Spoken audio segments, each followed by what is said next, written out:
All right, IndyCar fans, we are live. Welcome back. Third race of the season.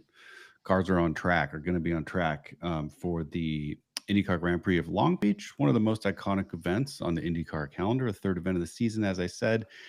And kind of feels like, at least for me, feels like Long Beach is sort of when the IndyCar season actually starts moving. We don't have another race till May 4th, and then after that, you have just a packed schedule through the end of August. So excited to get moving with the season before we get going on fantasy strategy discussion and Q&A. Some quick introductions. If you haven't been here before, my name is Ross. I'm the founder and CEO of GridRival. With me today, I have Michael Ursinoli, our CTO. And both of us will be there, by the way. We're leaving. Michael's leaving right after this call to head to Long Beach. Hmm. And so if you're there, maybe come try and find us. Find some guys in GridRival shirts. Also, we got William Laddie, our principal software engineer, and Ryan Booth, our director of business operations. Just a quick reminder to like and subscribe to the channel so you're not always having to rely on push notifications to find out about when these things are coming. And um, this IndyCar game is new on Grid Rival, so the audience on these shows is not as gigantic as some of the other ones we do, which means more time for you to get your questions answered. We answer them the way that they come in. So if you do have questions about strategy, about who you're thinking about adding, pulling from your team, dropping, any of that stuff, start entering them in the chat because we will start answering them as soon as we get through some of the highlights and lowlights from the thermal event. There were at thermal, if my numbers serve me correctly, 17 drivers who went up in value, which is a very, very large percentage of the field. Six drivers went down in value. We'll go all over these in a minute. And then Polo, Frucci, Malukas, and Jacob Abel stayed flat, which I would say for Alex Pillow is pretty much the best thing you could do if you're already ranked as high as you can get. And if you've played this game before, you know that if you're priced 29, 30 million in first place, it's usually hard to maintain that even actually because um, other drivers are typically able to outrank the first place driver in fantasy points because there's fantasy points for stuff like overtakes and lap led. And so even if you win the race, sometimes you can get beat in fantasy points. So I think Alex Pillow staying flat after that last event is a good outcome for him. Anyways, on the winning side, the top of my list is Mac Clark, a guy that is not on the IndyCar roster, but he is ranked number one on our in the Firestone Fantasy Challenge, and Mac's a friend of the app and also a current, I believe, USF 2000 driver. So a couple of us on the team have actually met him, and I opened up the global leaderboard after the last event, and I was like, "Huh, I wonder if that's the actual Matt Clark." So I messaged him, and it turns out it is. So congratulations. There are something like 18 to 20,000 players on the global leaderboard for IndyCar. So getting first place is a big deal. I am nowhere close. I am ranked 13,000th, I think. I don't know how you guys fare. 13,034. I'm afraid Hmm. to know. It's probably not good. And I remember that some of my guys had trouble at St. Pete. So, I'm at 1,000. It's not bad, and yeah. I'm running away with the Grid Rival League. I am in first place by a mile, which is nice. So as it comes to advice, we just told you, who you should listen to. Th- But We also Two races in. yeah, got two it's races. it's it's two races in, and I think William and I had a really poor showing at St. Pete just due to a couple, DNFs and unforeseen circumstances. But we were going to come roaring back. Thank you, Yeah. willpower. Yeah, the one time I don't go with my boy Will. No, Um, he ran into Nolan Siegel on the first lap. I That's why meant I'm sarcastically thanking him. at thermal though. Okay, so thermal. what's great about the dispersion of the number of drivers in IndyCar and the dispersion of salaries, you really have a wide range of adjustments. Which I think in some of in Formula One leagues at least, you don't tend to see this dispersion so almost smooth. But at the top of it, we only had one driver on the up and down side that went up or down the full 2 million. So Christian Rasmussen went up 2 million. Scott McLaughlin went down 2 million, and then it was like kind of everything in between. You have Rosenquist and Simpson up 1.2, Ray Hall up 1.8, Armstrong, Devlin DeFrancesco up 1.5, Pato Award up 1.3, Schwartzman up 1.2. And then you have, let's see, 1, 2, 3, 4, 5, 6, about 10 drivers underneath them that all went up somewhere between 200 and 800,000. And then oddly, I don't think we're going to see it like this every race. Only 6 drivers that went down.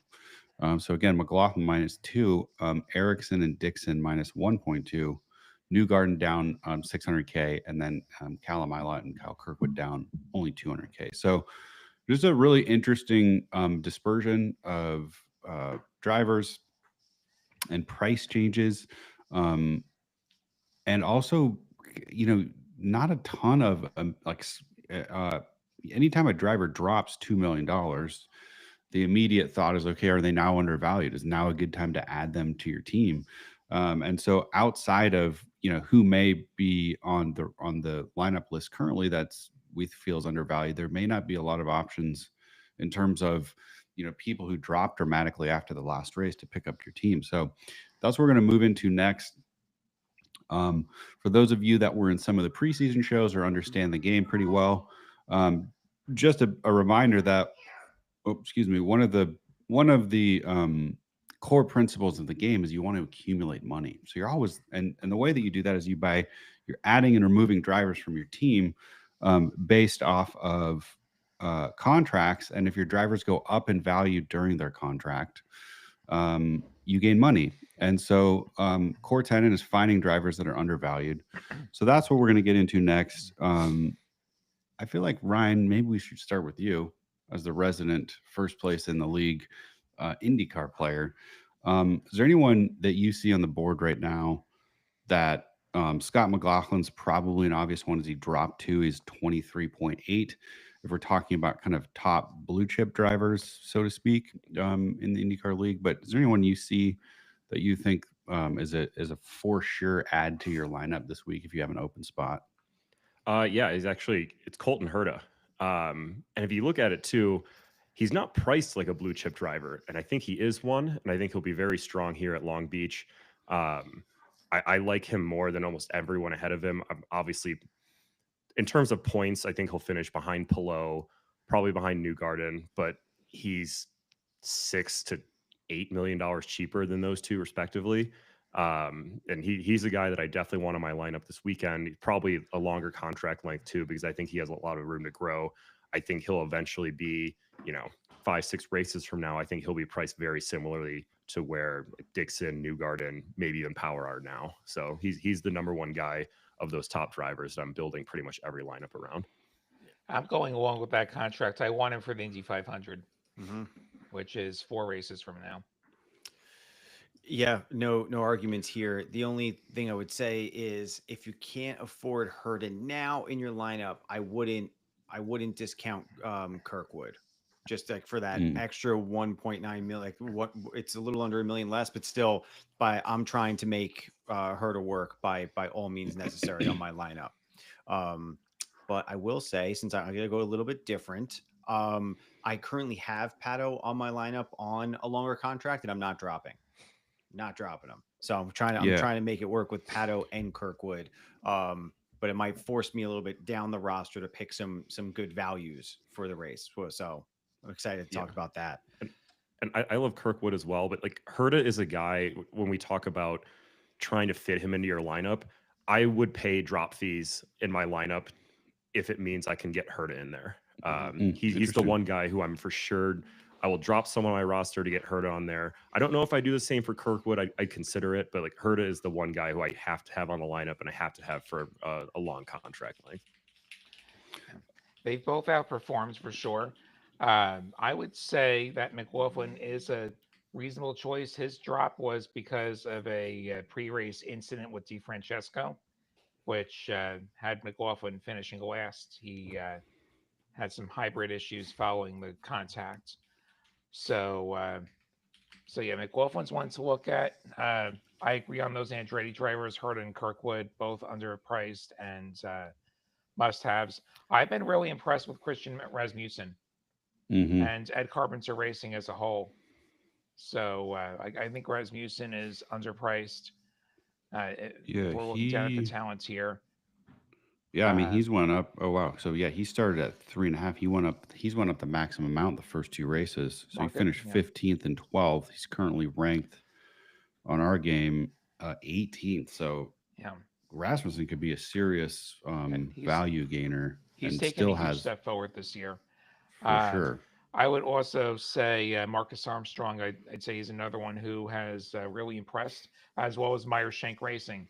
That team took a step forward, and both of those drivers, him and Felix Rosenquist, are reaping the rewards. And also shout out to Prima and Robert Schwartzman. That car burned itself to the ground on Friday. They spent the night rebuilding the car, and they had a good enough finish that they gained some value. Only 22nd, but hey, not last after your car burned itself down. That's pretty darn good. And this is Yeah, a I brand agree. new team, so shout out to them doing some good things. Yeah. And And oh, go ahead. so this is actually the topic I was hoping we would hit, because Rasmussen is 7.5, Siegel is 7.4, VK is 7.3. Yeah. I think all three of them are really good options for this. And I Connor Daly's 7.7. Connor Daly 7.7. I missed that. Mm. There's He drives this. for Juncos, though. Yeah, I think it's a little bit different when you have, Nolan Siegel and a McLaren, VK being strong on street courses, Rasmussen impressing. So like that 18th, 19th, 20th, that there's a compression there of all good choices. So what I would tell players is, open up that driver profile in your league, look at the league adoption, and see who is the most popular out of your league, because you can go two ways. You could play the most popular person so that you score the points that everyone else is scoring, or you go with the contrarian play, someone that has, out of those three, that have the least adoption, pick them hoping to get the points that no one else gets.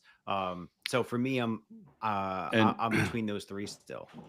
and for what it's worth, Siegel currently 20.5%, 20.5% adoption. This is in the large IndyCar league, the official IndyCar league. Rasmussen, you want to take a guess? 40%. 45. 11. What? Oh, okay. Yeah. So Everyone's sleeping on him. that's the play for if you're in that league at least. I mean, and that league's probably that league is a large enough sample size that is probably fairly representative of a larger subset of players. Wow. See, this is why the league Rinus adoption V. stats are important. I Yeah, agree. I'm probably Rasmussen, Siegel, VK in that order as far as who I'm signing, just because Rasmussen has a better chance of scoring teammate points than Siegel, just because like Siegel has two more experienced teammates. Rasmussen only has one. Like Rossi could have a problem, and you get some I free teammate points that way. I think as far as equipment goes, like Siegel's got the best equipment with the McLaren, then Rasmussen, then VK, who drives for Rahal Letterman, where so they've V struggled a bit more. VK is at 23%, which I think makes sense because he finished St. Pete, I believe, in ninth. And probably I would guess that his league adoption went from something like 5% pre Long Beach to what it is now post Long Beach. But both those guys, I mean, great turnouts. And to Mike's comment, I think Nolan Siegel's ceiling is quite high. If he starts to really turn it on, I mean, his teammates are ninth and sixth, and I even feel like those guys are probably for sure under their ceiling Mhm. in the McLaren. So, um, he would definitely be a kid, I guess. I didn't say a guy, but still a teenager, of course, who would, I think, if you were taking a risk on like a longer term contract, seems for sure in the mix. Right. I think Siegel just gets better from here. And he ran races last year, obviously, but the first year trying to get his legs under him as a full-time guy in the Indy Series, and he gets taken out lap one in the first race. So for it's sure. like he's just going to get stronger and stronger as the season goes on, and it definitely sucks that happened week one to him. But I think he'll continue to grow and gain value. And he's on my roster. There's a lot of upside there for sure. Yeah, and And someone in the comments said Siegel outscored VK last year in a coin car, and he also he raced, I believe he raced side by side and in next with Rasmussen, but I think that was his rookie year in that season, and I think he was maybe only second or third to Rasmussen, but he was right there with him, so has a lot of experience racing against him for sure. Yeah, and it kind of where we started this off with Herder and Kirkwood. I just want to tie it back with, I see Tiger Squid's comment. It says Kirkwood lower ceiling but higher floor than Herda, and I think that is the one concern with going all in on Colton Herta, is that whether it's his fault or not, it does seem like something just tends to happen to him every so often, maybe more Yeah. so than you would like. So I think that's maybe the one reservation, but I'm willing to kind of look past it. But I think Tiger Squid's comment is spot on. Yeah, for sure. William, you brought up a point earlier that I think is always worth reiterating, especially since IndyCar still remains kind of a newer league product on our platform. You had mentioned something about wanting to sign a driver for 4 races so that you have them for the Indy 500. Do you want to talk maybe just a little bit about like contract lengths and how you think about the races ahead of us, especially IndyCar is really important series to do that in because there's such a difference in types of tracks. You have ovals, you have street courses, you have road courses, and I think all of those are things that need to be considered when you're thinking about contract length. Yeah, so with the contract lengths, you have to remember we have the one race lockout rule. So, however long the contract is, when that contract expires, you can't sign that driver for the next race. Or if you drop a driver, you can't re-sign them for the same race. You have to wait a race to sign them. So you have to consider when you're going to have a driver available, when you're going to have them not available. And so if we look at the schedule, it's Long Beach, Barber, Indy Road Course, Indy 500, Detroit. So number 4, that's the Indy 500. That's our first oval of the year.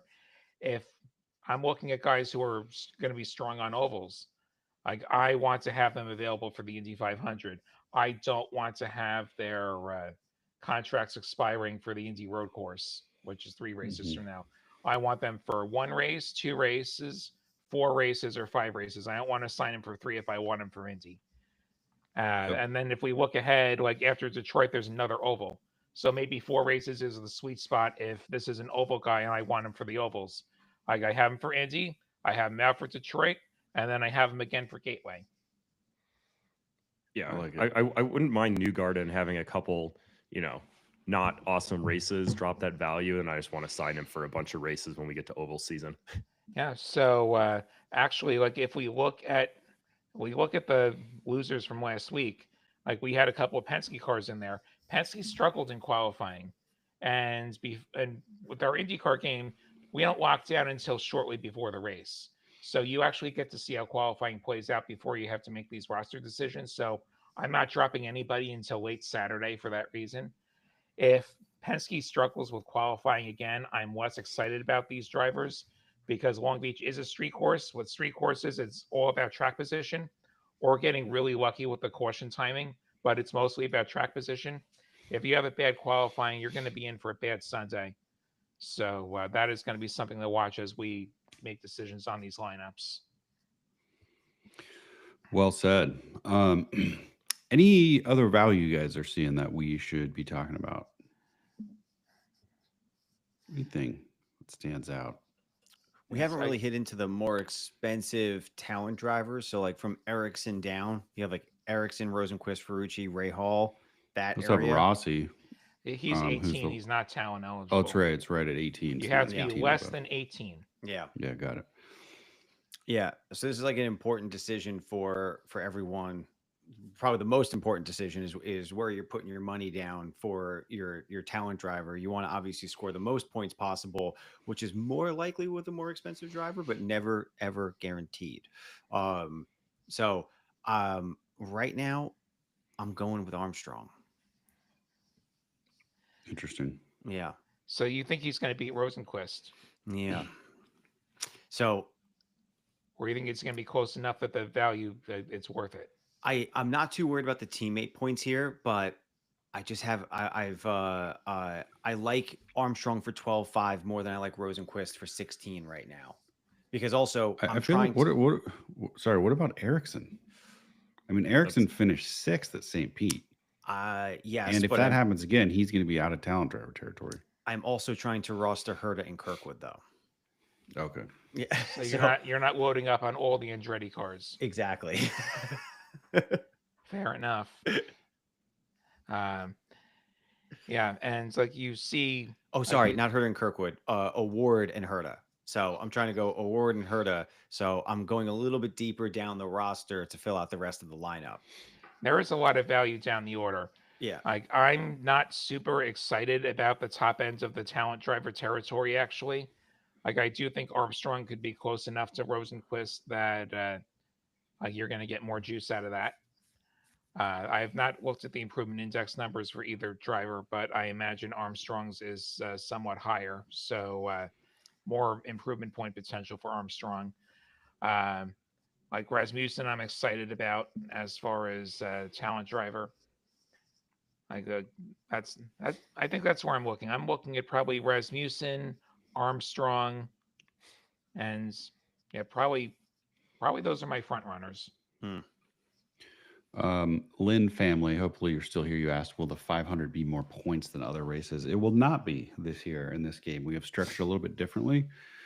So 500, I think a lot of it has come down to the nature of the mechanics of this new game versus the old game they had, where you kind of picked a roster every single event, and the fact that you're kind of adding drivers to your lineup that are going to be there for maybe as long as 5 races, made it a little bit more challenging. And IndyCar team kind of agreed they didn't want to do that on this game. So the Indy 500 will be the same in terms of fantasy points payout and structure as every other IndyCar event this year. Should we get into with the last time we have left? Any kind of avoiders or even drivers we should be considering dropping? Is there anybody you guys would be dropping if you had them on your team right now? So I structured my contract lengths to set up for the 500. So I actually have a lot of open spots right now, but I am locked out of some folks, which I'm okay with. I'm totally okay to be locked out or not have Ferrucci on my lineup right now. So if you have Ferrucci, because I think I looked at his league adoption on the big league. Oh, I just lost it. I opened up another league. I'm avoiding at 14.6 with Rosenquist at 16, Armstrong at 12.5. It doesn't seem like a play right now if he's on your lineup. Yeah, I don't know if I have anyone to drop. My avoids are I'm avoiding Power and Dixon. I won't have them on pretty much any lineup. I just think that the guys under them, like I'd much rather have like Newgarden, McLaughlin, Award, Herta. They're all cheaper, and I think they might run better.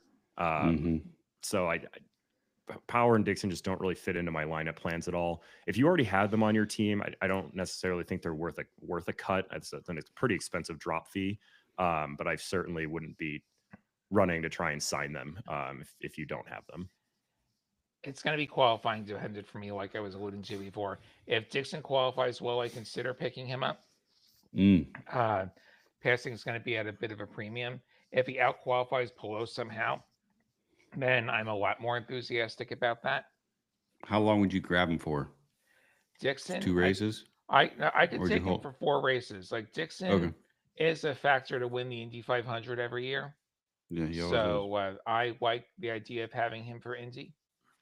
And like if he can return to form, like if Dixon normally is a top 5 driver most weeks, didn't quite work out at Thermal, but he may be a bit of a discount as far as avoids. Like there's nobody that I'm absolutely dropping. Like I'm not excited about Ericsson, and I would say Ferrucci might be near the ceiling. Who else? I'm not excited about Connor Daly. Like I don't think it's so much a driver problem as an equipment problem. Like I hinted at before, like I'm not excited about Junko's Hollinger as far as the pace that they typically show. So like I think Daly might be near the ceiling. That might change on ovals. Like I'm more interested in Daly when we get to like Gateway, when we get to the Iowa doubleheader. I'm a lot more interested in daily. Those are probably the big avoids. Like, there's nobody at the very back of the order that I'm dying to sign. Like, if I have to sign somebody to fit in the lineup, I'm probably grabbing. Like, I'm probably going all the way bottom. I'm taking Foster probably, and then Ilot's probably my next choice if I'm looking at the bottom. Then DiFrancesco. That's actually a good point for the newer IndyCar players who haven't played any of our other games before. Is the lowest price driver is a strategy move because the points to value is likely good, and what you're really banking on is that they just finish the race. Yeah. So We're on a street course. There's a yeah, lot of walls. If yes, people crash and your guy doesn't crash, your guy is going to make some money. yeah. And your guy's going to get some improvement points if he's ranked last. Yeah. So for 3.5 million, if you were to score something like 50 to 60 points, something like that, that's a pretty good points to value ratio. So like don't be shy about signing the lowest price driver on the game currently, because how it works is there's a couple of DNFs that it's not Foster. He gets those improvement points. He gets the additional salary, but short contract, right? That's like a 2-race contract or a 1-race contract. You're just trying to like roll the dice just a little bit on the chance that there's DNFs that's not him. Tiger Squid with an interesting point about Dixon. The race is 5 laps longer, so it's less likely to be a fuel mileage race. Dixon really shines in fuel mileage races, so that is a consideration for sure. He's a wizard. Anytime they say like it's going to come down to fuel saving, it's like, oh, Dixon. Yeah. Well, Ryan Booth had a great see. question in the chat. Should I be signing, talking about the bottom of the roster in terms of salary, should I be signing Stingray Rob for 5 races? Yep, 5 races and probably talent driver every time, too. Personally, I think there's better Rob choices. fan club. I think there's better choices than Stingray. I haven't started an IndyCar fan club yet. I'll have to latch onto a driver and make him my whole personality. I think that you already have. Again, context for the new players. We typically pick a low price driver and root for them really hard all season. So with F1, it was Logan Sargent. We were always trying to get Logan Sargent adoption to happen. And we've been leaning towards Stingray Rob this year for IndyCar, but it's not official yet of who our kind of low price driver that we are going to consistently pump is. I'll have one before the Indy 500. Yeah. That's when we'll really start the bandwagon for somebody down there. All right. Let's see. There's not a lot of questions flowing in, and we went over most of the stuff. So I think we'll call it here in a couple of minutes, unless y'all have questions. You have specific strategy question, lineup review. If you want us to roast your lineup, just tell us to come through. I'll start. Here's what I have going into this race. I got Newgarden. Now, just so everybody knows that's listening to this, I'm in so many leagues. I have to be. And so I can't give him all the attention that I want. So some of these were quick picks. I've Newgarden, I got 1 race left. I got Herta, 1 race left. Lundgaard, 3 races left. So I'm going to be locked out of him for the Indy 500 if I don't do anything. Same with Siegel. Marcus Harrison, 1 race left. So it'll be gone after Long Beach. Now those, I feel like that 5 is pretty strong. McLaughlin's not as strong on. I mean, we'll see how he does at Long Beach. But sorry, I mean Newgarden. And then my outliers, I got Schwartzman, and I have 5.3 million left in the bank. So I'm feeling like I got to drop somebody here and utilize that money. But Schwartzman has made me. He made me 1.7 at the last race. What did he do? How did he do it? I forgot how he did it. St. Pete. Did he go up? Oh yeah, 500K. So I've made 1.7 on his contract already. So it's like maybe I cut bait, and at 5 million, 5.2, it's gonna be a very inexpensive contract to cut. For those listening, if you release a driver early, you pay 3% of their current contract price. So some of the lower tiered price drivers are really inexpensive. So I don't know. That's what I'm thinking. I I'm not going to reveal the lineup from our team, our league. I'm going to go with Yeah, another that's lineup. not my lineup from our league. Yeah, That's it's my not my- lineup from the IndyCar official. Yeah. league. So sorry if I'm confusing people. I am jumping between leagues as I talk about some of my lineups. But on another lineup, I have Newgarden, Award, Kirkwood, Rosenquist, Siegel, VK. And the reason I picked this one to go over on the league, that's you could do that with $100 million lineup. So if you only have 100 million right now, I think that's like with what we know now, pre qualifications and all of that. I think that's a pretty good lineup for someone who is right near that 100 million. And there's still 1.5 million to play. Or sorry, a little bit around a million to play with there. So you could make some minor adjustments here or there. But I think Rosenquist for talent driver, Siegel and VK for points to value, Kirkwood, Award, Newgarden could all show, top 5, top 6 potential. Tiger Squid. Rosenquist is my talent driver on that league. Tiger Squid has great IndyCar knowledge. Yeah. Do you want to be a guest on the show someday? Email us. Email support@gridrival.com. Yeah, and he says Newgarden almost won. Like I would say, if it's not Palou, I think Newgarden and Herta are probably your other winners. And I actually don't think Palou wins this race, but obviously he'll be very good. Yeah. I'll share a lineup. The lineup from the Hinchtown League. Shout out to James Hinchcliffe.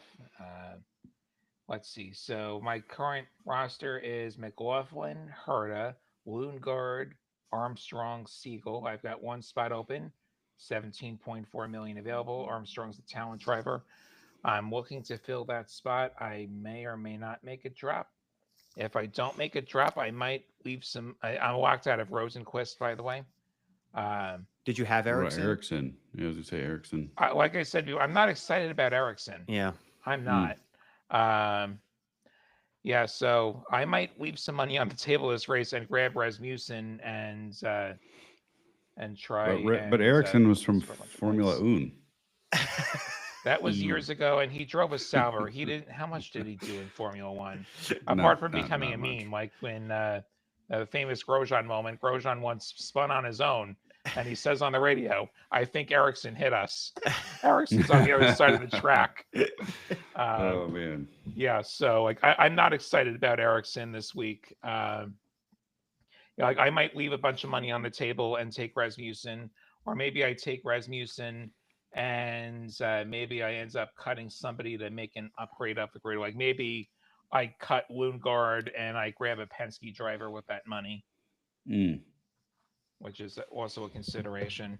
Like if they qualify well, this is all subject to qualifying. If Penske has another bad qualifying, then I'm probably dumping McLaughlin and I'm just not touching Penske at all. But we'll see. I think thermal was the exception and not the rule, though. I think they'll be stronger at Long Beach. I think on that note, we will shut her down.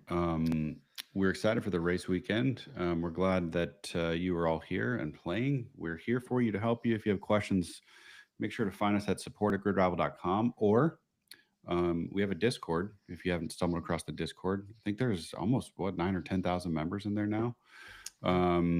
And then we have the paddock inside the app. Many places to get help, get feedback. So don't go into the weekend without your questions unanswered. Enjoy the Long Beach GP, and we will see you in about 3 more weeks before the next race. And hope that everybody has a great weekend. Thanks for joining.